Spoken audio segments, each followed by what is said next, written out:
Así es que le agradezco especialmente al sociólogo y analista de datos Francisco Martinelli Massa, que es consultor político, que forma parte de la dirección de Proyección Consultores, porque si bien todos estamos hablando de un escenario de paridad, Francisco, empieza a verse ya una perspectiva que favorece a uno de los candidatos. Y queremos saber a quién es y por qué empieza a inclinarse la balanza. ¿Cómo va? Gracias. Muchas gracias por invitarme. Los datos. Los datos. Actualmente lo que estamos viendo es que Javier Milei está un poquito más arriba en las encuestas que Sergio Massa, está aproximadamente 2 puntos de diferencia con respecto al actual ministro de Economía. Y lo que estamos viendo, que esto es muy importante, porque no es que lo vemos solo nosotros, sino que está apareciendo en varias otras encuestas, es que todas están dentro del margen de error. Es decir, hay algo que siempre remarco, siempre recalco, que es que hay un margen de error en todas las encuestas. ¿Por qué? Porque no es un censo.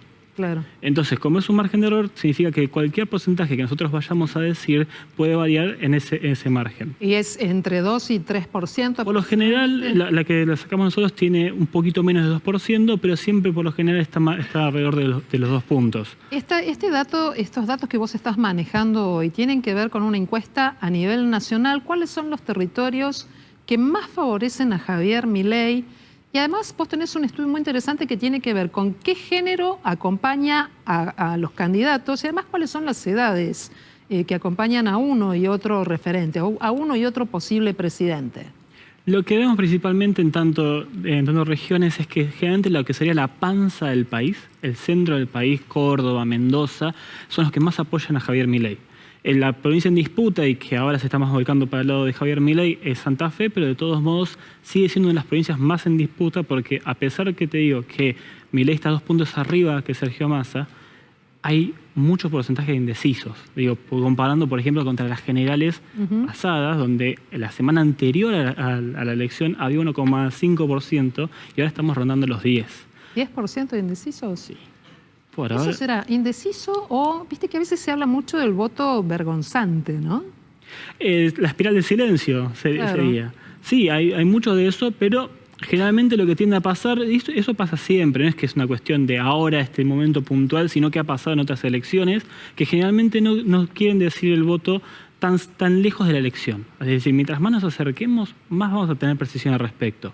Y aparte, yo considero un dato concreto es lo que va a pasar en el debate. Es decir, ese es un punto para tener en cuenta, ¿no? ¿Cómo lo ves vos? Yo generalmente no creo que los debates sean un punto o algo que pueda conseguir votos a un candidato. Pero este es un debate distinto, Francisco, ¿verdad? Estoy de acuerdo. O sea, yo digo, aclaro lo anterior porque generalmente la persona que va a votar desde que ya está definido el voto, cuando ve un debate, hace un sesgo de confirmación. Mi candidato ganó, independientemente que sea Massa, Milei, Bullrich, quien sea. Dicho esto, en este debate no va a haber papeles, se van a poder mover libremente y van a poder interrumpirse. Y viendo a Javier Milei, que se ha enojado en otras ocasiones, digo, por ejemplo, en entrevistas hace no mucho en 94 o en otras ocasiones, Milei se ha enojado cuando lo interrumpen. Hay que ver cómo se va a manifestar en este debate. Es decir, la psicología del opuesto tenemos que ver acá. Nosotros pensamos mucho en Milei, pero Milei también tiene un equipo y me imagino que también debe tener en la mira ese detector del talón de Aquiles de los dos candidatos, ¿no? En este caso de Sergio Massa también. Sí, estamos de acuerdo. Es decir, yo creo que se van a ir a atacar mutuamente. Yo creo que la gracia va a ser más un show, yo espero al menos que sea más un show en el cual se peleen entre ellos y que muestren verdaderamente cuáles son sus ideas y cuál es lo que quieren hacer y cuáles son las verdaderas críticas que tiene uno para el otro, porque no solamente es en lo que vos decís de tus ideas con lo que te representa, sino también a qué criticás. Y ahí me parece fundamental a la hora de ver cómo es que se van a mover tanto en la parte física, es decir, en la aptitudinal, lo físico, como en lo que dicen. Claro. Francisco, dentro de las encuestas que hiciste, las preguntas que le hiciste a los encuestados, ¿qué ves que resalta más? ¿La necesidad de un cambio o el miedo a Milei, que es lo desconocido y que tiene algunas posturas muy extremistas? Bueno, eso es algo muy interesante porque nosotros habíamos sacado un estudio justo posterior a las generales. Es decir, los días subsiguientes a las generales, justo previo a que Bullrich se termine por volcar a favor de Milei, habíamos sacado un estudio en el cual el 30% de los votantes de Bullrich de las generales votaban a Milei. El resto se estaban dispersando y viendo a quién iban a votar. Ahora lo que vemos es que es el 60%. Es decir, creció. Yo creo que es en gran parte por esto que estás diciendo, que es la idea que está bajando Milei en términos de campaña, que es una campaña muy similar a la que hizo Macri en 2015. Digo, en el lapsus de 2015, entre las generales y el balotaje, la campaña era continuo cambio. Ahora es lo mismo. Ahora lo que vemos en Milei es exactamente el mismo mensaje, y es que están repitiendo el mismo mensaje, la misma idea, porque al fin y al cabo la idea de cambio, o sea, es plantear un antagonismo. Es decir, la continuidad es mala y el cambio, como es una palabra que no tiene una valoración en sí misma, sino que cada uno la rellena. Y tiene sentido también con el surgimiento de Milei como figura política, porque él surgió en oposición a la casta, diciendo son todos iguales, yo soy distinto.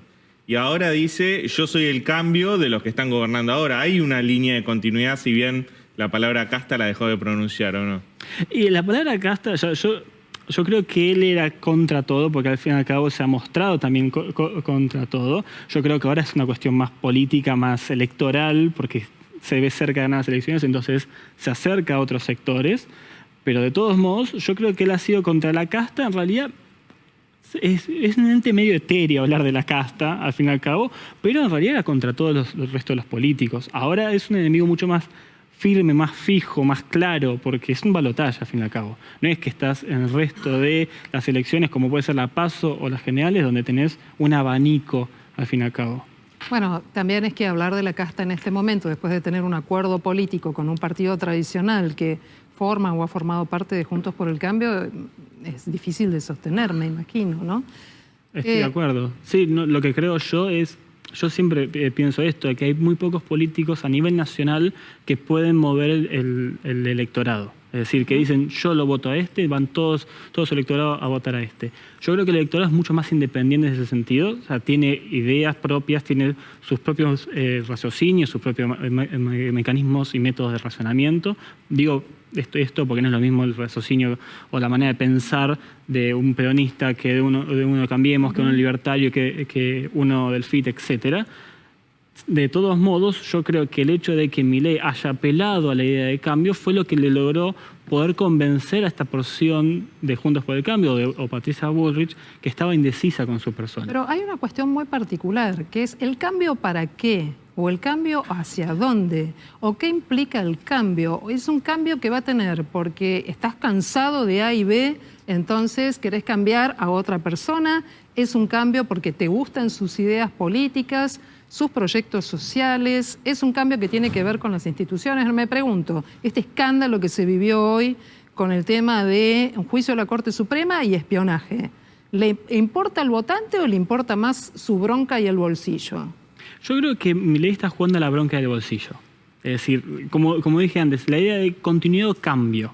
O sea, la idea de plantear una continuidad que es esta actualidad que es mala y el cambio que es una palabra que es rellenable. Bueno, pero el cambio hacia dónde, ¿no? Bueno, vos que hiciste la encuesta, ¿los encuestados saben del cambio hacia dónde o el cambio para qué? Manifiestan esta cuestión, claro, no es cuantitativa, es cualitativa en este caso.